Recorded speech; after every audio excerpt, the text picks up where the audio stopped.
Dear students, welcome in my YouTube channel. देखिए dear students, मैं आज आपको बच्चों की बहुत डिमांड है कि सर आईपीएससी ने पढ़ा दीजिए, तो मैं आपको आज 10th क्लास 10 साइंस का जो साइंस में आईपीएससी नियम है वह मैं आज आपको कराने जा रहा हूं। तो चलिए मैं स्टार्ट करता हूं बिना देरी किए हुए। आईयूपीएसी, इसको इंग्लिश में आईयूपीएसी की जरूरत क्या पड़ी, क्यों जरूरत पड़ी, पहले तो इस विषय में 2 मिनट में आपको चर्चा कर लेता हूं। देखिए आईयूपीएसी नियम जो था, जिसे जब तत्वों की जब खोज हुई, डिस्कवरी हुई, तो लोगों ने जैसे मान लीजिए कोई एलिमेंट कहीं मिल गया तो उसने अपने हिसाब से उसका नाम रख दिया। दूसरा मान लीजिए कहीं और है तो उसका नाम कुछ और हो गया। तो साइंटिस्टों को ये सबसे बड़ी प्रॉब्लम आ गई कि इसको क्या कहें। मान लीजिए सपोज करें, मान लीजिए एक मतलब कलम है, कहीं इसको पेन कहते हैं, कहीं कलम कहते हैं, कहीं कुछ और कहते हैं, कहीं कुछ और कहते हैं, कहीं कुछ और कहते हैं। तो फिर ये समझना बहुत मुश्किल है कि हम किसके विषय में बात कर रहे हैं। मान लीजिए कोई कलम कह रहा है, कोई किसी उस चीज का नाम दूसरा कह रहा है। अगर हमारी उसकी लैंग्वेज अगर सही नहीं है, तो क्षेत्रीय लैंग्वेज ठीक नहीं है, तो फिर हम ये नहीं कह सकते ये किस विषय में चर्चा कर रहा है। मान लीजिए कोई आदमी जैसे इंग्लिश पढ़ा हुआ है, मान लीजिए वो वाटर कह रहा है, हम उसको पानी कह रहे हैं, बात एक ही हो रही है, लेकिन हम ये नहीं समझ पा रहे हैं कि ये किस बात में बात कर रहा है और मैं किस विषय में बात कर रहा हूं। तो ये बहुत मिसअंडरस्टैंडिंग होती है। तो इसको दूर करने के लिए वैज्ञानिकों ने क्या किया, बोले भैया एक नाम बनाते हैं जिसको हम लोग जिसका नाम आईयूपीएसी नेम है कि इंटरनेशनल लेवल पे उस कंपाउंड का वही नाम रहेगा। तो यहां डियर्स देखिए, जैसे मैंने लिखा है आईयूपीएसी। आईयूपीएसी को इसकी फुल फॉर्म होती है इंटरनेशनल यानी अंतरराष्ट्रीय, यूनियन माने एक प्रकार से समूह of pure and applied chemistry, इसका पूरा नाम होता है, इसका फुल नेम होता है international union pure and applied chemistry. अब देखिए इसमें मैं आपसे बात करूंगा, सबसे पहले कार्बन की बात करता हूं। देखिए कार्बन जो है, अच्छा केमिस्ट्री जो वर्ड है बेटे, वो हिंदी में पढ़ाते हैं लेकिन ये हिंदी का वर्ड है नहीं। अगर इसको इंग्लिश में पढ़ेंगे तो मैं समझता हूं बहुत अच्छा समझ में आएगा। तो कार्बन की जो प्रकृति थी, कार्बन की प्रकृति सबसे पहले लीवेल एंड बार्नहाफ ने दी। किसने दी? लीवेल एंड बार्नहाफ ने। तो उन्होंने उसकी जो प्रकृति बताई कार्बन की, उन्होंने कहा था कि कार्बन की प्रकृति कैसी होती है, समचतुष्फलकीय होती है। कैसी होती है बेटा? समचतुष्फलकीय। अभी समचतुष्फलकीय क्या होता है चर्चा इस विषय पर हम लोग शुरू कर लेते हैं। तो जैसे उसके 4 फलक होते हैं जिनकी 2 संयोजकताओं के बीच क्रमशः 109 डिग्री 28 मिनट का कोण होता है। इसे मान लीजिए कार्बन की प्रकृति कुछ इस प्रकार से आप बना सकते हैं, ऐसे करके यूं। यहां पर कार्बन होता है, ये थोड़ा सा डॉट डॉट डॉट डॉट ऐसे करके ऐसे करके ले सकते हैं। ये 2 जो संयोजकताओं हैं इनके बीच जो है वो कोण होते, जैसे माना ये H है, ये H है, ये एक मीथेन का बना सकते हैं आप। तो ये जो होता है 109 डिग्री 28 मिनट का एंगल होता है। ठीक है, आपको आ सकता है कि कार्बन की प्रकृति किसने दी, तो किसने दी? लीवेल एंड बार्नहाफ। किसने? लीवेल एंड बार्नहाफ। बार्नहाफ ने ये जो है कार्बन की प्रकृति थी, उन्होंने बताया था कि किन्हीं 2 संयोजकताओं के बीच जो है 109 डिग्री 28 मिनट का कोण होता है। ठीक है, ये बात समझ में आपको आ गई होगी। कार्बन की प्रकृति कैसी होती है? समचतुष्फलकीय होती है। अब मैं एक दूसरी बात शुरू करूंगा, पहले कंपाउंड। कंपाउंड क्या होता है, ध्यान दें आप लोग। कंपाउंड जैसे हम लोगों ने देखा होगा, आपने सुना होगा ऑक्सीजन। ऑक्सीजन गैस होती, क्या है? ऑक्सीजन गैस होती जो गुब्बारों में भरी जाती। गुब्बारे में भरने का वो हल्की होती है और गुब्बारे आपने देखा होगा ऊपर की ओर उठने लगते हैं। एक होता है ऑक्सीजन। ऑक्सीजन क्या है? जो हम लोग सांस लेते हैं, सांस के द्वारा जो अंदर हमारे एंटर करती है वो गैस जो होती है, वो कौन सी होती है? ऑक्सीजन होती है। अब हाइड्रोजन और ऑक्सीजन को मिलाकर अगर आप मान लीजिए अगर पानी बनाते हैं H2O, ये काय का फार्मूला? पानी का। पानी किस फॉर्म में होता है? लिक्विड। पानी किस काम में आता है? पीने के। ऑक्सीजन किस काम में आती है? सांस लेने के। हाइड्रोजन क्या है? गुब्बारों में क्या भरी जाती है। तो आप देखिए कि 2 चीजों का मिक्सअप और उसने क्या बना दिया, पानी। तो पानी क्या है, एक कंपाउंड है, यौगिक है। तो यौगिक किसे कहते हैं, जब दो या दो से अधिक तत्व तो किसी निश्चित अनुपात में मिलकर कोई तीसरी चीज बनाते हैं तो उसे हम यौगिक कहते हैं। लेकिन उस जो वस्तु बनती है, अनुपात कैसा होता है, निश्चित। ऐसा नहीं कर सकता H2O2 कर ले, H दो मॉलिक्यूल और एक मॉलिक्यूल इसका होगा O का, तो उसका मिक्सअप जो होता है वो क्या बनता है, पानी। पानी की फॉर्म क्या होती है, लिक्विड। पानी की फॉर्म क्या होती है, लिक्विड। और जबकि हाइड्रोजन भी एक गैस है और ऑक्सीजन भी एक गैस है, तो जब कोई चीज तीसरी बनके तैयार होती है, उसकी जो प्रॉपर्टी होती है वो जिससे मिलकर बनी है उससे वह उसकी प्रॉपर्टी कैसी होती है, डिफरेंट होती है। ठीक है, तो यौगिक की परिभाषा क्या हो सकती है, यौगिक क्या होता है कि जब दो तत्व या दो से अधिक तत्व एक निश्चित अनुपात में मिलते हैं, ऐसा नहीं H2O3 हो जाता, वो एक ही होता तभी बनता। तो जब कोई दो तत्व किसी निश्चित अनुपात में संयुक्त करके एक तीसरा तत्व बनाते हैं या तीसरा पदार्थ को बनाते हैं, लेकिन उस तत्व को किसी साधारण विधि से वो जिससे मिलके बना उसमें आप तोड़ नहीं सकते, इट्स डू नॉट ब्रेक। पानी को आप चाहे लाठी मारे, चाहे डंडा मारे, कुछ मारे, तो पानी का ऑक्सीजन हाइड्रोजन अलग हो जाएगा, नहीं ना, तो ये पॉसिबल नहीं।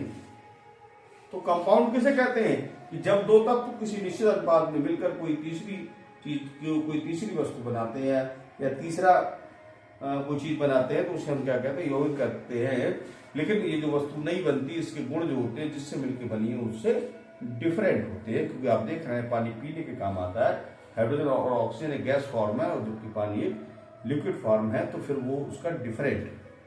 अब इसको आप चाहें कि अलग कर दें तो अलग भी नहीं कर सकते, किसी भी सिंपल मेथड से, डू नॉट ब्रेक, आप उनको अलग नहीं कर सकते, तो उसे हम क्या कहते हैं, यौगिक कहते हैं।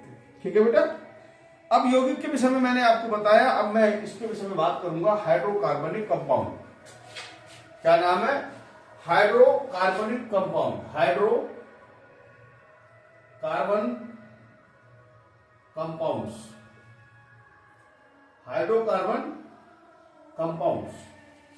तो वह यौगिक, समझ में आया यौगिक क्या होता है, जब दो तत्व किसी निश्चित अनुपात में मिलकर कोई तीसरी चीज बनाते हो तो उसे हम क्या कहते हैं, यौगिक। लेकिन यौगिक के गुण जो होते हैं वो जिससे मिलकर बने उनसे भिन्न होते हैं और इसको किसी साधारण विधि से नहीं तोड़ा जा सकता है। ठीक है, ये बात तो आपको समझ में आ गई। अब है हाइड्रोकार्बन कंपाउंड, वह यौगिक जो हाइड्रोजन और कार्बन से मिलकर बने होते हैं उन्हें हम क्या कहते हैं, हाइड्रोकार्बनिक कंपाउंड। ठीक है, अब हाइड्रोकार्बनिक कंपाउंड बेटे दो प्रकार के, हाइड्रोकार्बन कंपाउंड कितने प्रकार के होते हैं, दो प्रकार। एक होता है सैचुरेटेड हाइड्रोकार्बन कंपाउंड। ठीक है, कैसे होते हैं, सैचुरेटेड को हिंदी में हम कहते हैं संतृप्त हाइड्रोकार्बन। ठीक है, एक होते हैं अनसैचुरेटेड। क्या होते हैं,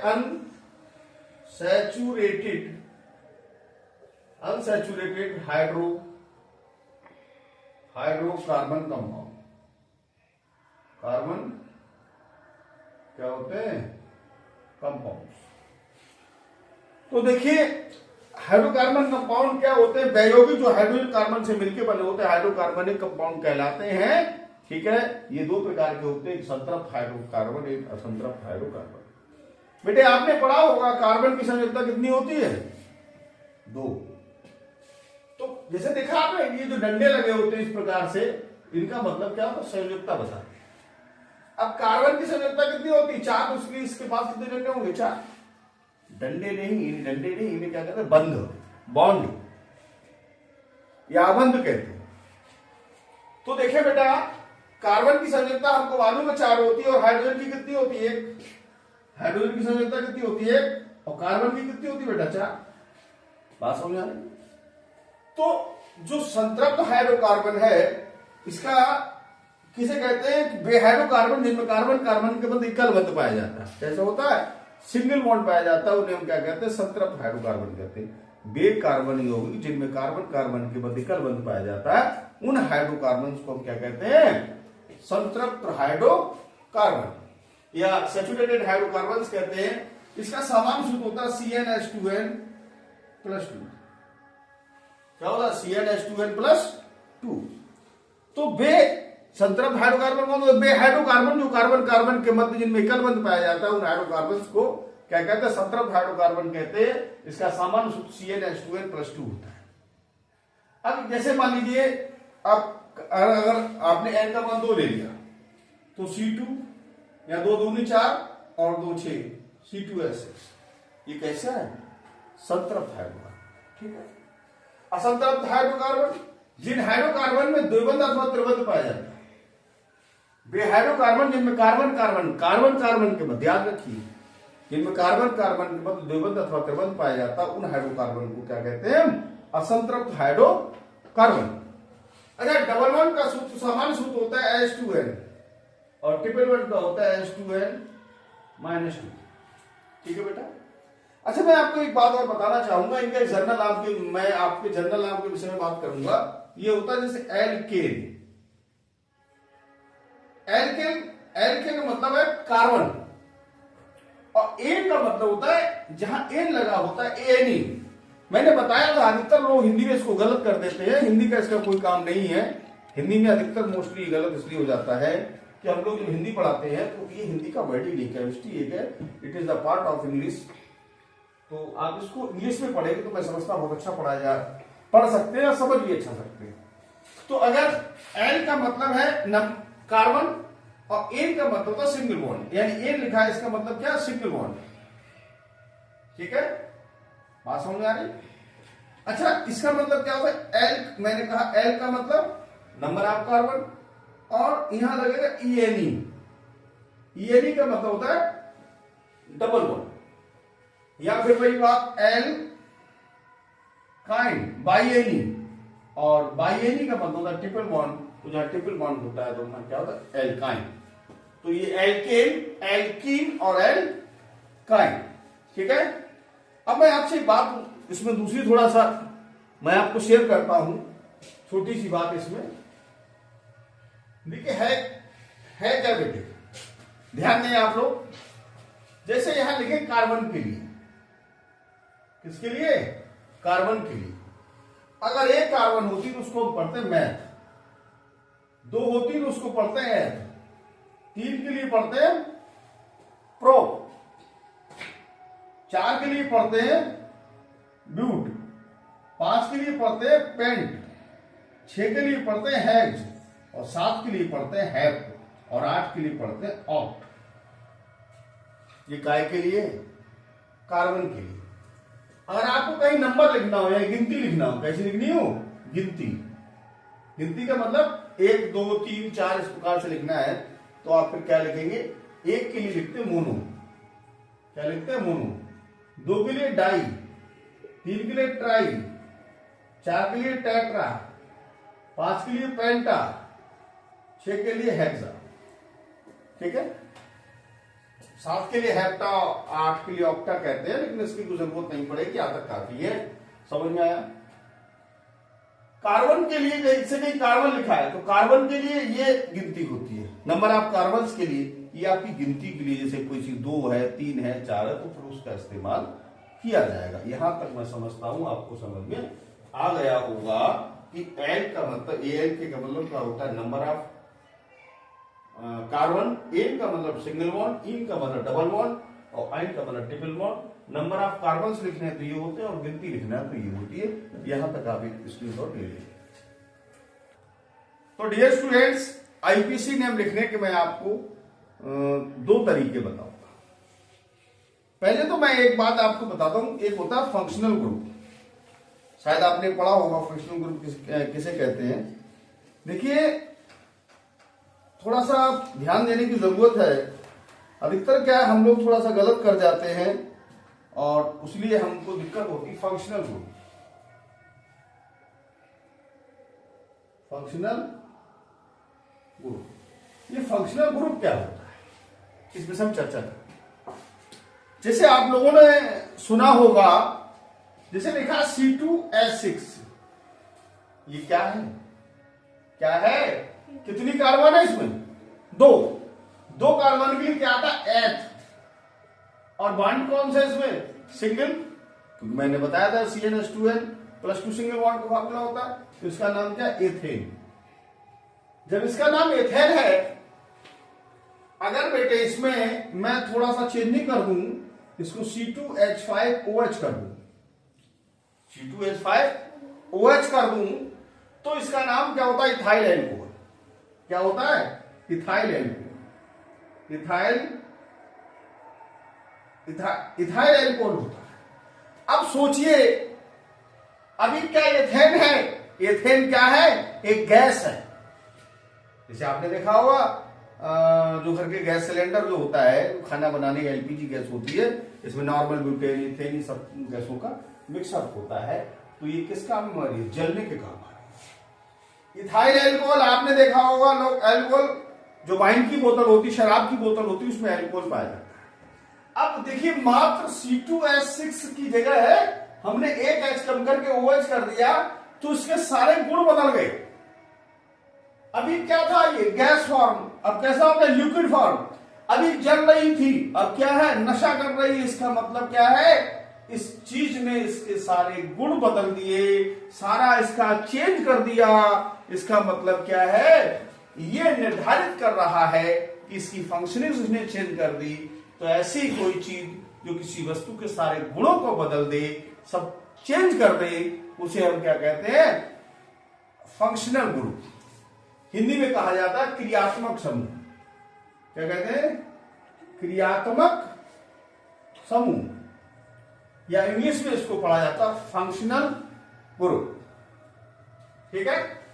अच्छा, एक बात मैं और आपसे बताना चाहूंगा। मैंने कहा था एल्क, एल्क एनी। जब किसी एल्केन से, जब एल्केन समझ गए आप लोग, एल के मतलब नंबर ऑफ कार्बन, और एन का मतलब होता है, एनी का मतलब होता है सिंगल बॉन्ड। अब सोचिए कि सिंगल बॉन्ड जो है, जैसे मान लीजिए आपका कहीं लिखा है CH4, अब CH4 जो हम चेक कर पा रहे हैं, इसमें एक कार्बन है। एक कार्बन को क्या पढ़ेंगे, मैथ, और एन इसलिए क्योंकि इनमें सिंगल बॉन्ड है। इसका नाम क्या हो गया, मेथेन। क्या हो गया, मेथेन। अगर बेटे किसी एल्केन से एक H घट जाए, एक H घट जाए, तो उसका नाम क्या होता है, उसमें आप जरा ध्यान दें, तो वो एल्काइल बन जाता है। क्या बन जाता है, एल्काइल। यानी कि जो एन है वो क्या में, काय में कन्वर्ट हो जाएगी, YN। अधिकतर हम लोग हिंदी में नाम लिखते समय गलत कर देते हैं। याद रखिए कि एल के नंबर ऑफ कार्बन है, अगर उसमें सिंगल बॉन्ड है, अगर उसमें एक H कम हो जाए, तो एन जो है वो YL में कन्वर्ट हो जाएगा। लाइक मैं आपसे बात करता हूं, जैसे कहीं लिखा है C2H, मान लीजिए CH4 लिखा है, अब इसमें एक है तो इसका नाम क्या हो गया, मेथेन। अगर मान लो हो जाए CH3, तो इसका नाम क्या, मिथाइल। इसका नाम क्या है, मिथाइल। C2H6 ये गैस है, इसका नाम होता है एथ माने 2 कार्बन, और सिंगल बॉन्ड है, इसलिए इसका नाम क्या, मैथेन। अगर बेटा इससे एक H घट जाए, यानी कि C2H5 हो जाए, तो इसका नाम क्या हो जाए, एन हट गई, YL, इथाइल। क्या पढ़ेंगे हम इसको, इथाइल। जैसे C3H8 है, मान लीजिए C3H8 है। अब इसमें क्योंकि 3 C है, तो 3 के लिए क्या आएगा, प्रोप, और बॉन्ड कैसा है इसमें, सिंगल, इसके लिए इसका नाम क्या, प्रोपेन। अब इसमें एक C घट गई, तो क्या हो गया, C3H7, तो इसका नाम क्या होगा, PROP, ये बाई प्रोपाइल। यानी एन किस में कन्वर्ट हो जाएगी, YL। बात समझ में आई। इसमें सबसे इंपॉर्टेंट 2 चीजें होती हैं। Number 1 functional group. तो यह फंक्शनल ग्रुप क्या है, OH, क्योंकि OH ने सारे गैस को द्रव में बदल दिया। अभी जल रहा था, अब क्या कर रहा है, नशा। तो फिर ये चीज क्या है जिसने इसके सारे गुण ही बदल दिए? तो उसका नाम क्या है? क्रियात्मक समूह, फंक्शनल ग्रुप। ठीक है। अब मैंने यहां बात करी कि अगर किसी एल्केन से, एल्केन समझते हैं आप, जिसमें सिंगल बॉन्ड हो, अगर एक H घट जाए तो this is N convert in YL, like है जैसे CH4 है, मेथेन है, अगर CH3 है तो मेथाइल, यानी एक NYL में कन्वर्ट हो जाएगी। C2H6 है, एथेन है, अगर एक H घट गई तो मिथाइल, प्रोपेन का क्या होगा? प्रोपाइल। ठीक है। अब देखिए बेटा, एक बात मैं आपको और बताना चाहूंगा, आईपीसी नेम में लगभग आपको समाप्ति की ओर मान लीजिए आप, आईपीसी नेम बहुत लोग लंबा कर देते हैं, मैं लंबा नहीं करूंगा, मैं कोशिश करूंगा कि आपको समझ में आ जाए। तो देखें डियर स्टूडेंट्स, मैं आपको दो रूल बताना चाहूंगा। पहला रूल है, जब क्रियात्मक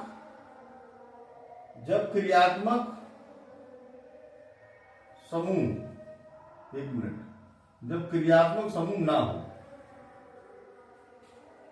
कैसा है?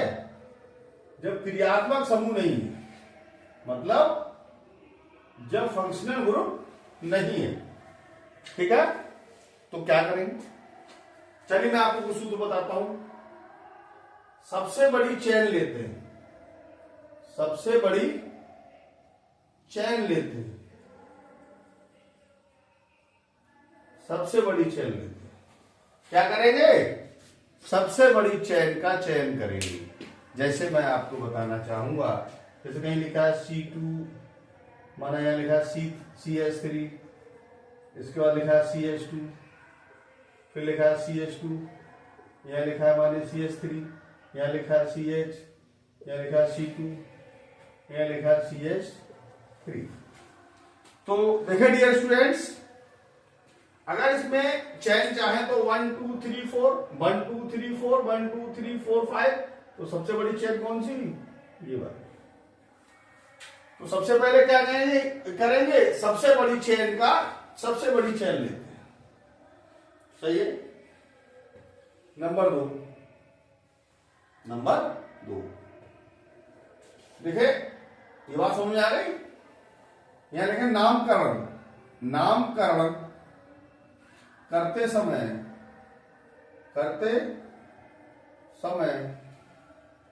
या ऐसे कर लिए, नामकरण करते समय, चलिए अंग्रेजी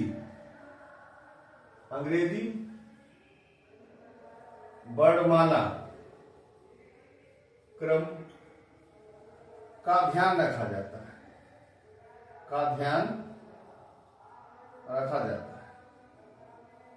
बात समझ में आ रही? नहीं? ध्यान दें कि जैसे जब किसी का नाम लिखते हैं और अगर साइड चेन बनती है, तो साइड चेन में अगर मान लीजिए कहीं इथाइल और मिथाइल आ जाए तो ई पहले लिखी जाएगी और मिथाइल बाद में लिखी जाएगी। ठीक है। नंबर 3 में बताता हूं कि आपको एग्जाम्पल के तौर। नंबर 3, यदि चैन बराबर दूरी की हो, यदि चैन बराबर दूरी की हो तो उस चैन को लेते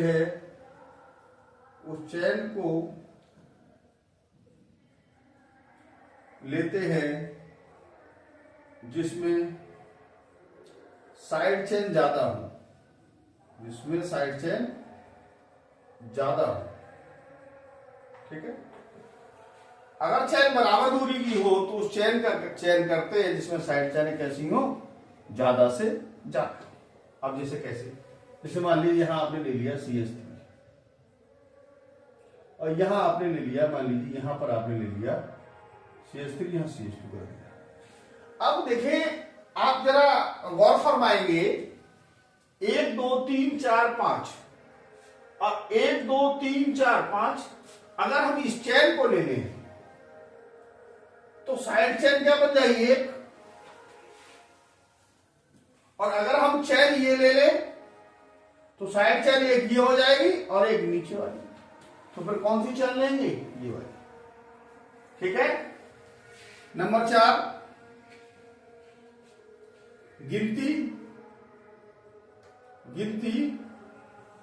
उस सिरे से करते हैं जिधर से साइड चेन पहले आती है।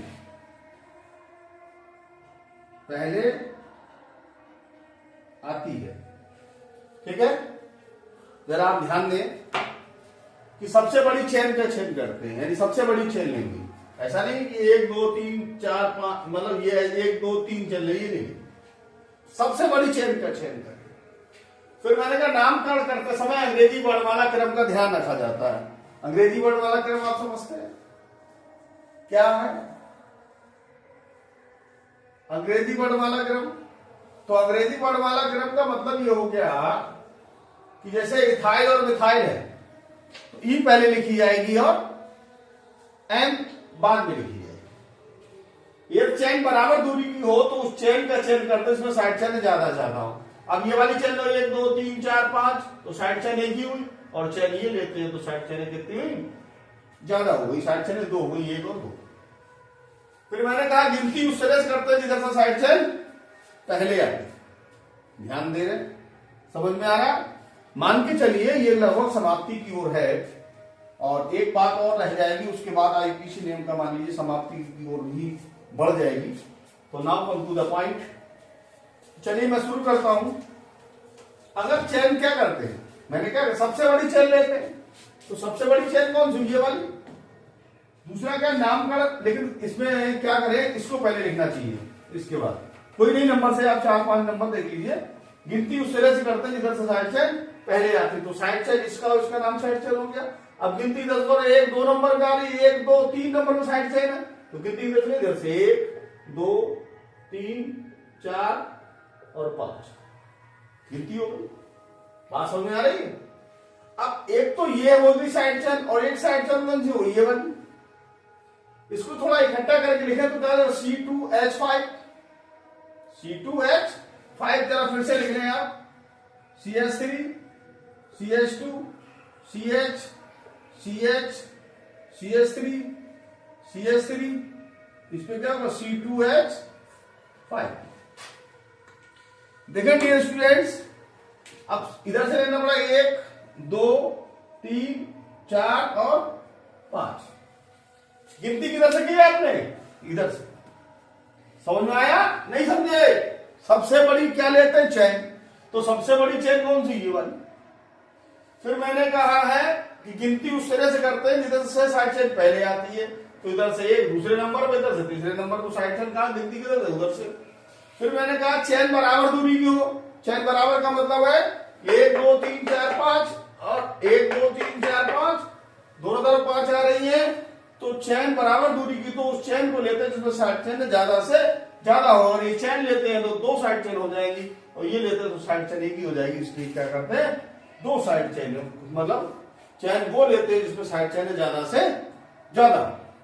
अगला मैंने यहां लिखा था नामकरण करते समय अंग्रेजी वर्णमाला क्रम का ध्यान रखा जाता है। अब जैसे आप ये देख पा रहे हैं, इसका नाम क्या है? इथाइल, और इसका नाम क्या है? मिथाइल। तो क्या होना चाहिए? कायदे में किसे पहले आना चाहिए? इथाइल को, क्योंकि अंग्रेजी वर्णमाला क्रम में ई पहले आती है और एम बाद में आती है, इसलिए आप सबसे पहले लिखेंगे 3 इथाइल, 3 इथाइल, 2 मिथाइल। ठीक है, 3 नंबर पे इथाइल है और 2 नंबर पे क्या है? मिथाइल। और पूरे में कितना है? 5। 5 के लिए तो पेंट, और सब में कौन सा बॉन्ड है? सिंगल। तो क्या हो गया? पेंटेन। बस। तो इसका नाम क्या हो गया? 3 इथाइल 2 मिथाइल पेंटेन, इसका सही नाम। ठीक है, चलिए एक एग्जाम्पल और लेते हैं। समझ में आया? तो सबसे पहले इसको ले लेना, फिर ये लेना, और उसके बाद ये, और नामकरण वाली बात बाद में लिख लेना। चलिए देखें, जैसे लिखा CH3 CH2 CH2 CH3। देखिए डियर स्टूडेंट्स, आप देख पा रहे हैं इसमें कोई साइड चेन नहीं, इसमें कोई साइड चेन नहीं है, तो इसका सही नाम मालूम क्या होगा? कैसी है 1 2 3 4, तो इसके लिए ब्यूट, ANE ब्यूटेन, और इसको और अच्छा नाम देना एन ब्यूटेन। एन का मतलब क्या होता है? Normal butane. ठीक है, वैसे ब्यूटेन भी चल जाएगा, लेकिन नॉर्मल ब्यूटेन अच्छा नाम कहलाएगा। ठीक है, तो यहां तक शायद मैंने आपको एग्जाम्पल के बतौर समझा भी दिया। मैं कुछ आपको एग्जाम्पल और बताऊंगा, लेकिन यहां तक आप तो शायद नोट कर लीजिए इसको।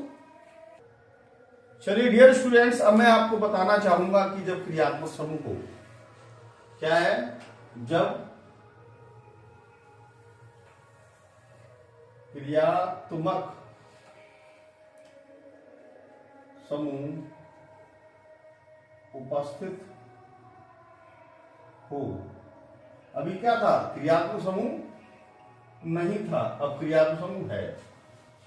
तो जब क्रियात्मक समूह हो, याद रखिए आप, बहुत नोटेड पॉइंट है, तो फिर ये भूल जाइए, आप एक फार्मूला याद रखिए कि गिनती उससे से करते हैं, गिनती उधर से करते हैं। क्या? उधर से करते हैं जिधर से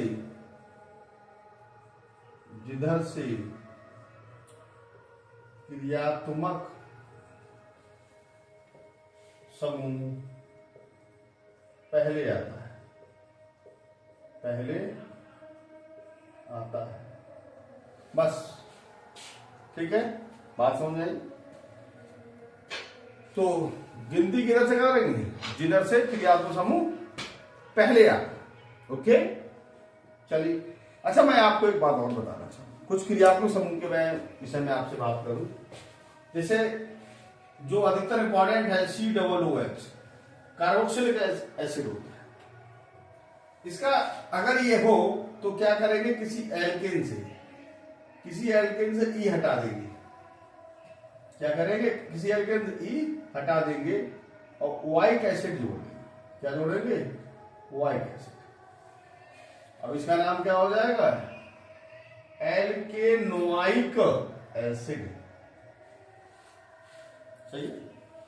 जैसे मैं आपको एग्जाम्पल बताता हूं, जैसे कहीं लिखा है CH3COOH। ठीक है, एसिटिक एसिड इसके बाद से फार्मूला होता है, लेकिन कितनी सी है? दो के लिए क्या है? एथ एन, ई हटा दो। क्या हटा दी? ई। क्या जोड़ दे? ओआइक एसिड। ओआइक एसिड, इसका नाम क्या हो गया? Ethanoic acid.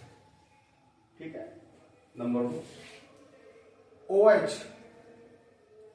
अगर OH है तो ये एल्कोहल ग्रुप है। क्या ग्रुप? कौन सा ग्रुप है? एल्कोहल। तो किसी एल्केन से ई हटा देते हैं और ऑल जोड़ देते हैं। क्या? OL, all. इसका नाम क्या हो जाएगा? एल्केनॉल। एल्केनॉल। जैसे देखें आप एग्जाम्पल C2H5OH, कितनी सी है? 2 के लिए क्या आएगा? एथ एन, ई हटा ली, एथेनॉल। क्या नाम हो गया? एथेनॉल। चलिए इधर आ जाइए। एक होता है CO, जिसे कहते हैं कीटोन ग्रुप। कौन सा होता है? कीटोन। अब कीटोन में क्या करते हैं? ध्यान दें आप, कोई एल्केन लिखी है, एल्केन से ई हटा दे, ओन जोड़ दे, ONE। इसे बन नहीं पड़ते हैं, बन पड़ते मैथ में। इसका नाम क्या होगा? एल्केनॉन। ई हटा दे, एल्केनॉन। एल्केनॉन। जैसे देखिए आप, मैं एक एग्जाम्पल लेता हूं। मैंने कहीं लिखा है CH3CO कर लीजिए, कोई नाम दे दीजिए। मैं आपको कुछ इसके एग्जाम्पल ले लेता हूं, जिससे आपको ये लगे कि हाँ समझ में आ रहा है। लेकिन बहुत इंपॉर्टेंट एक्सरसाइज है, इससे कोई समझौता मत करिए। आप लोग बहुत ध्यान से पढ़िए, अगर आपने ध्यान दिया, मैं कोई एक एग्जाम्पल अच्छा सा आपको देखता हूं, और देखिए है क्या, हम लोग अधिकतर गलतियां करते हैं और उस गलतियों का खमियाजा ये होता है, अधिकतर हम लोग गलत कर देते हैं। जैसे मान लो CH3 और CH3 कर लीजिए, CH3 CO CH3, कितनी सी है इसमें, कितनी सी, 3 सी में क्या आएगा, प्रोप एन।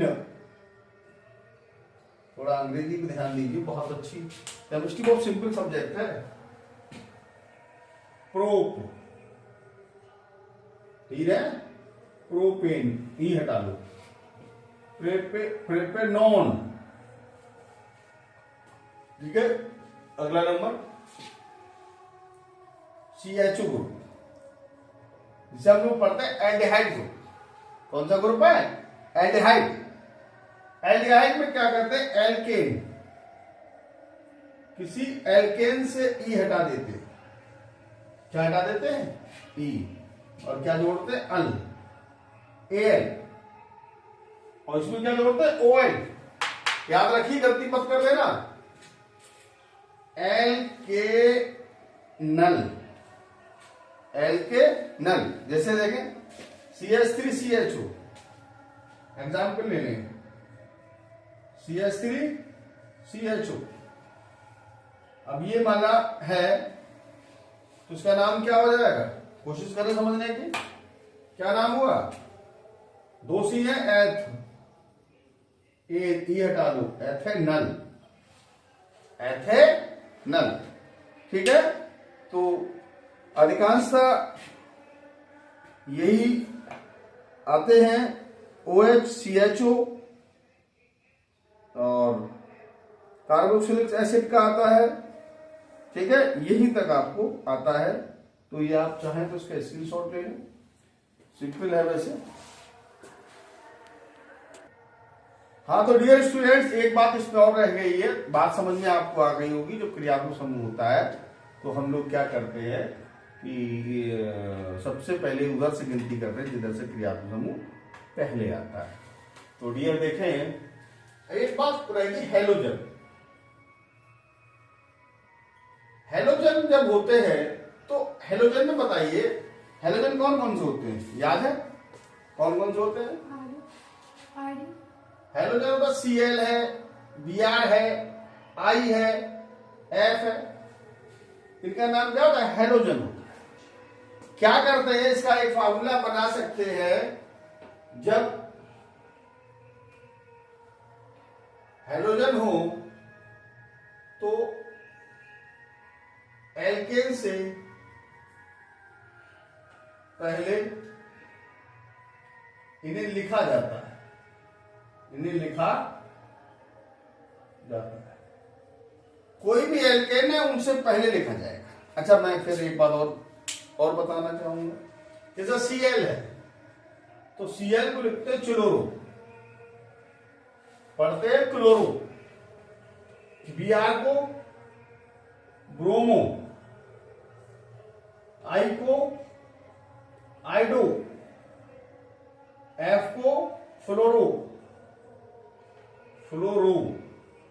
तो ये नाम है, इनको पहले लिखा जाता है, ठीक है। जरा फिर से ध्यान दीजिए, जैसे मैं आपको एक एग्जांपल लिखा, जैसे कहीं लिखा है CH3, क्या लिखा है, CH3Cl। अब CH3, इसमें मिथाइल का इस्तेमाल नहीं करते, इसमें CH3 का मतलब क्या, क्लोरो, क्या हो गया, क्लोरो, और एक C है तो मेथेन, क्लोरो मेथेन, ठीक है, ये इसका नाम हो गया। दूसरा एग्जाम्पल आप ले लें, कहीं लिखा है, मान लीजिए CH3Br, उसका नाम क्या, ब्रोमो, ब्रोमो मेथेन, यानी एल्केन से पहले इन्हें लिखा जाता है, इनका नाम, ठीक है। तो यहां तक आप एक स्क्रीनशॉट ले लें, फिर मैं आपको कुछ एग्जाम्पल बताता हूं। हाँ देखिए डियर स्टूडेंट्स, मैं समझता हूँ आपने यहाँ तक स्क्रीनशॉट ले लिया होगा। यहाँ पे ये सही क्लोरोब्रोमो आइडो है, आइडो। तो यहाँ पर थोड़ा सा ध्यान दें आप, मैं कुछ ध्यान में देखिए है क्या डियर स्टूडेंट, यहाँ ए है, ये थोड़ा सही करके बना लेगा, फिर इसे ई समझ लें आप लोग। तो देखिए ये बात समझ में आपको आ गई होगी। अच्छा एक बात और माने, जैसे डबल बॉन्ड कहीं है, क्या है डबल बॉन्ड या कहीं ट्रिपल बॉन्ड है, तो ये भी एक फंक्शनल ग्रुप की तरह ही काम करते हैं। अगर किसी में डबल बॉन्ड या ट्रिपल बॉन्ड आता है तो फिर आप याद रखिए कि गिनती उधर से करेंगे जिधर से डबल बॉन्ड या ट्रिपल बॉन्ड पहले आता है। ठीक है, तो ये भी एक फंक्शनल ग्रुप की तरह व्यवहार करता है। तो देखें, जैसे मैं आपको कुछ नाम बताना चाहूंगा डबल बॉन्ड या ट्रिपल बॉन्ड से संबंधित। जैसे लिखा सी सी सी सी, ऐसे करके लिखा है। मान लीजिए यहाँ पर डबल बॉन्ड है तो ये CH2 हो गया, 1 2 1 3, तो यहाँ CS कर सकते हैं। यह माना डबल बॉन्ड है तो ये CH2 हो जाएगा, H साइन इधर लिखने ज्यादा बढ़िया रहेंगे, और ये भी CH कर सकते हैं। अब आप ध्यान दें, यह गिनती लिखनी पड़ेगी 1 2 3 और 4। ठीक है, कितने 4, तो ब्यूट कौन सा है डबल बॉन्ड, तो डबल बॉन्ड को मैंने क्या बताया, इन होता है, तो नंबर लगना 1 2 3, कम से कम नंबर देना पड़ता है। तो इसलिए 1,3, कितने बॉन्ड है 2, डाई, और इनका नाम का इन, तो क्या हो जाएगा 1,3 डाई इन, थोड़ा डैश लगा सकते हैं, 1,3 डाई इन। तो ये भी एक फंक्शनल ग्रुप की तरह व्यवहार करता है। चलिए यहां तक आप नोट करके मैं कुछ आपको एग्जांपल बताता हूं जो बेहद इंपॉर्टेंट होंगे। देखिए डियर स्टूडेंट्स, अब मैं आपको कुछ इंपॉर्टेंट, ये शायद आपने इसका स्क्रीनशॉट ले लिया होगा, कुछ इंपॉर्टेंट फार्मूले हैं, कुछ इंपॉर्टेंट आईपीएस नेम हैं जो अधिकतर एग्जाम में आते हैं, तो वो मैं आपको करा के और इसको फिनिश करता हूं। देखिए डियर स्टूडेंट्स, क्वेश्चन नंबर पहला है जो मुझे लगता है आना चाहिए, CH3 CH2 C डबल 1 या O है ये। ठीक है, एक तो ये है CH3C2 C डबल बॉन्ड, ठीक है इसका नाम। अब देखिए डबल बॉन्ड इसलिए लगा है, इसको डबल बॉन्ड मत समझिए, ये ऑक्सीजन की वैलेंसी 2 होती है, इसलिए जो कार्बन की 4 होती है, 1 2 2 4 होते हैं, ऑक्सीजन की 2 होती है, तो यह डबल बॉन्ड नहीं, डबल बॉन्ड कार्बन कार्बन के मध्य की बात होती है, तो इसका नाम क्या हो जाएगा, ध्यान दें आप लोग। ये कौन सा है, इसको सही करके चाहे लिख लें, COOH, तो 1 2 3 कार्बन है, 3 के लिए क्या आ जाएगा, प्रोपेन, ये हटा लीजिए, प्रोपेनोइक एसिड। अब इसमें 1 लिखने की जरूरत नहीं क्योंकि नंबर 1 पे तो आ ही रहा, नंबर 1 पे तो आ ही रहा। ज्यादा अगर आपको शौक है लिखने का तो प्रोपेन 1 OIC वाइक एसिड, ये भी ठीक है, 1 वाइक एसिड।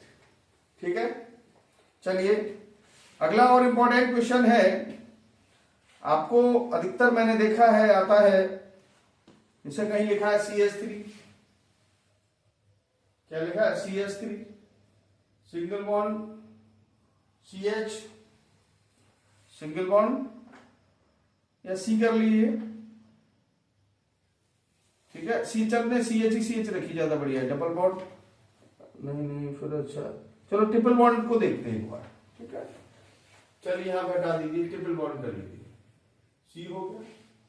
अब आपको दिया है CH2 CH3 CH2 CH3, तो मैंने कहा था क्रियात्मक समूह फंक्शनल ग्रुप हो या फिर डबल या ट्रिपल बॉन्ड हो तो क्रियात्मक गिनती उधर से करते थे जैसे वो पहले आता है, तो 1 2 3 और एक दूसरे नंबर पे तो इधर से होगी 1 2 3 4 5।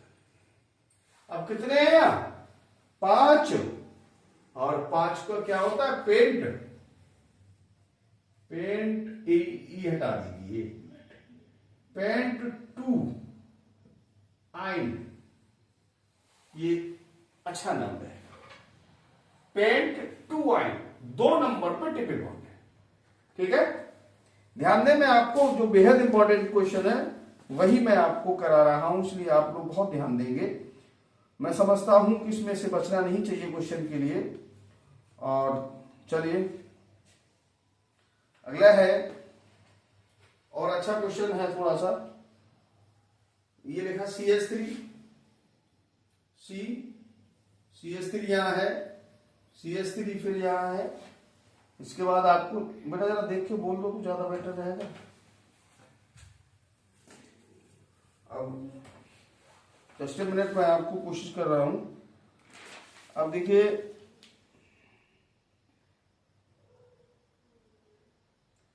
ध्यान दें तो मैं समझता हूं कि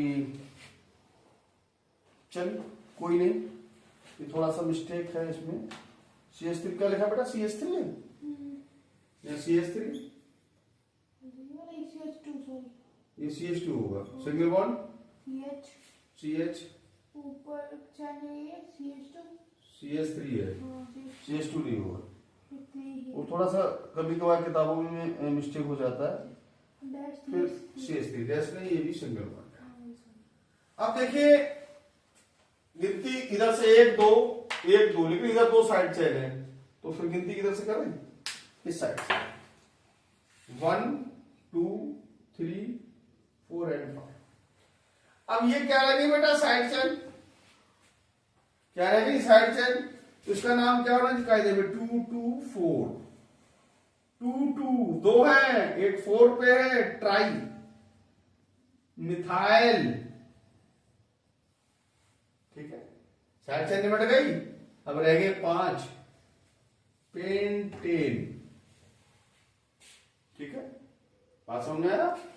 अगर इसी में एक एग्जाम्पल आप और ले ले, कहीं लिखा होता CH3 CH2 CH3, तो आप देख पा रहे हैं इसको क्या लिखते हैं आप?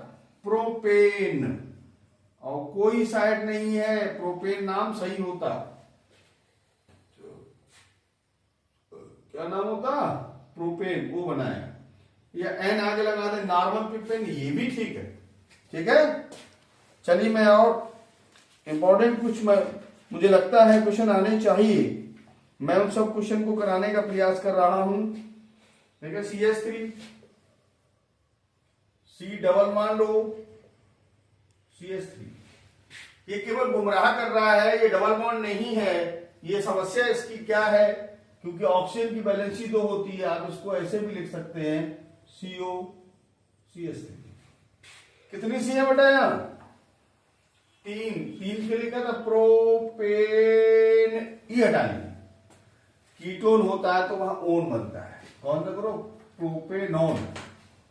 ठीक है, चलिए और कुछ मैं देखता हूं जो इंपॉर्टेंट सब है। मैं समझता हूं कोई सब ऐसा ना हो जो आपका रह जाए और उसमें छूट जाए, तो मैं नहीं समझता हूं ये चीज अपना अच्छा रहेगा। तो आप लोग थोड़ा ध्यान दें। ठीक है, चलिए अगला क्वेश्चन मैं लेता हूं। मान लीजिए कहीं लिखा CH3 CH2, क्या लिखा बेटा? CH3 C, एक मिनट, CH, इस पे क्या लिखा? CHO और सिंगल बॉन्ड CH3। अब देखिए मैंने बताया था गिनती उस सिरे से करते हैं जिधर से साइड चेन पहले आती है। एक क्रियात्मक समूह पहले आता है तो 1 नंबर 2 नंबर और 3 नंबर कायदे। ये क्या बन गया? Side chain. तो कौन से नंबर? 2, तो 2 मिथाइल। 2 मिथाइल क्या है? 3 के लिए क्या? प्रोपे, ई हटा दो, 1 एल अल, यानी एल कहां जोड़ा? 1 नंबर पे। ये इसका अच्छा और बढ़िया सुंदर नाम है और मैं समझता हूं यहां तक आपको समझ में आया होगा बढ़िया तरीके से। चलिए 1 2 नाम और लेता हूं मैं। मैं समझता हूं इनसे बाहर नहीं जाना चाहिए। जैसे कहीं लिखा CH3, C या OH है, CH3, 4 वैलेंसी CH3। अब इधर से तो क्रिया बीच में तो ले नहीं सकते, इधर से लेना है, इधर से लेना है, इधर से लेते 1 नंबर, 2 नंबर और 3 नंबर। उसका नाम क्या हो जाएगा बताइए? 3 है, 3 को क्या कहते हैं? प्रोपेन। ई हटाओ। OH है तो यानी कि 1 ऑल। ये सुंदर नाम है इसका। मैं समझता हूं इनमें से कोई क्वेश्चन शायद ही बचे, मैं नहीं समझता हूं। ये दूसरा है, ये तीसरा पार्ट है, ये चौथा नंबर है, ये 5वां है, ये आपका 6 नंबर हो जाएगा, ये आपका 7 नंबर। ठीक है, चलिए मैं और लेता हूं। शायद क्वेश्चन आपको समझ में आ गया होगा। कभी कभार कुछ इस तरह से भी क्वेश्चन आते हैं, बहुत सिंपल होता है। हम लोग क्या है केवल गुमराह हो जाते हैं, हम समझते हैं कि पता नहीं क्या कौन सा क्वेश्चन आ गया, तो ऐसा नहीं होता है। देखिए आप क्योंकि छोटे क्लास में हैं, अधिकतर क्या, अच्छा एक बात और भी होती, कभी इस प्रकार से सवाल आएगा C11OOH ऐसे करके, तो घबराए ना आप इसलिए। कौन सा 8 नंबर होगा? यहां से देखे जरा गौर करें, ये COOH ही है, केवल आपको घुमा दिया गया। ठीक है, नंबर ऑफ कार्बन कितना है? एक ही तो है, तो इसके लिए क्या आएगा? मैथ ई हटा दो, मैथेनोइक एसिड। यहां 1 लिखने, एक ही नंबर तो 1 लिखने की चाहे आप लिख देते मैथेनोइक 1, मैथे1 एसिड, वो भी ठीक होता, लेकिन इसका नाम फिर ये और अच्छा। चलिए इसी क्रम में मैं और इंपॉर्टेंट एक क्वेश्चन लेता हूं। मैं आपको शायद यहां तक समझा पा रहा हूं, ठीक है, और ध्यान देते चले आप लोग थोड़ा सा। जैसे कहीं लिखा है CH3, C11O, CH2, CH3। इसका अगर नाम लिखा जाए, 9 नंबर क्वेश्चन है, नाम लिखा जाए तो देखिए ये यहां से स्टार्ट कर सकते हैं आप 1, 2, 3 और 4। तो कीटोन कौन से ग्रुप पे है? 2 नंबर।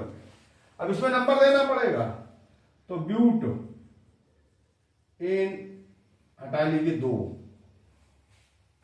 ठीक है, 2 नंबर पे है। इसका नाम क्या होता है कीटोन का? ONE।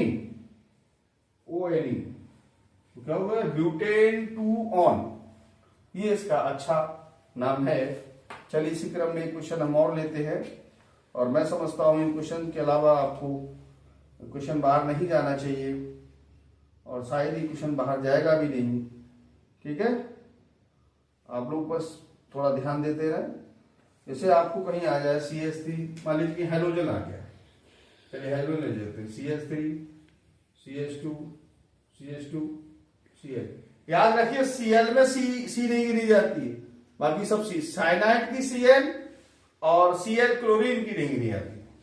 तो मैंने कहा अंग्रेजी का बड़ा महत्व, तो इसका नाम क्या? क्लोरो। क्लोरो को लिखा जाता CHLORO, क्लोरो में लिखा जाता, क्लोरो पढ़ते। और 1, 2, 3 का 3 हो गया, 3 का नाम क्या? प्रोपेन।